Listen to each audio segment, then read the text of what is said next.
મકર સંક્રાંતિનો દિવસ પોષ મહિનામાં સૂર્ય મકર રાશિમાં પ્રવેશે છે, તેથી એને મકર સંક્રાંતિ કહેવામાં આવે છે. સૂર્ય તેની દિશા બદલીને ઉત્તર તરફ ખસતો જાય છે, તેથી એને ઉત્તરાયણ પણ કહેવામાં આવે છે. તમસોમાં જ્યોતિર્ગમય આ દિવસથી અંધારું ધીરે ધીરે ઘટતું જાય છે. સારા કામો કરવા માટેના શુભ દિવસોની શરૂઆત થાય છે. મકર સંક્રાંતિ એટલે પ્રકાશનો અંધકાર ઉપર વિજય. માણસે અજ્ઞાનને જ્ઞાનથી, વહેમને વિજ્ઞાનથી, અંધશ્રદ્ધાને શ્રદ્ધાથી, જડતાને ચેતનથી અને કુસંસ્કારોને સંસ્કાર સર્જનથી દૂર હટાવવાના છે.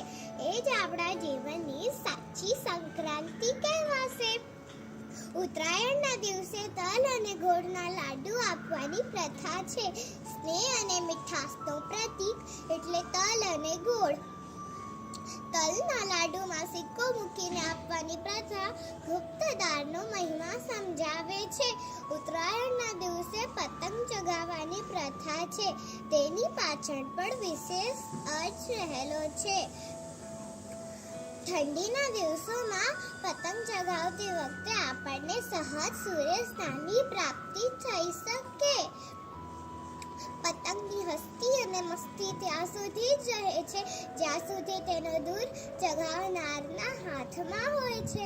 આપણા જીવનનો પતંગ પણ કોઈ અદ્રશ્ય શક્તિ ચગાવી રહી છે. તેથી જ આપણને ભગવાનથી પ્રાર્થના કરવાની કે હે પ્રભુ, આપણો જીવન પતંગ જોલે ના ચડે તે માટે મેં તારા હાથમાં તેનો દૂર સોંપ્યો છે.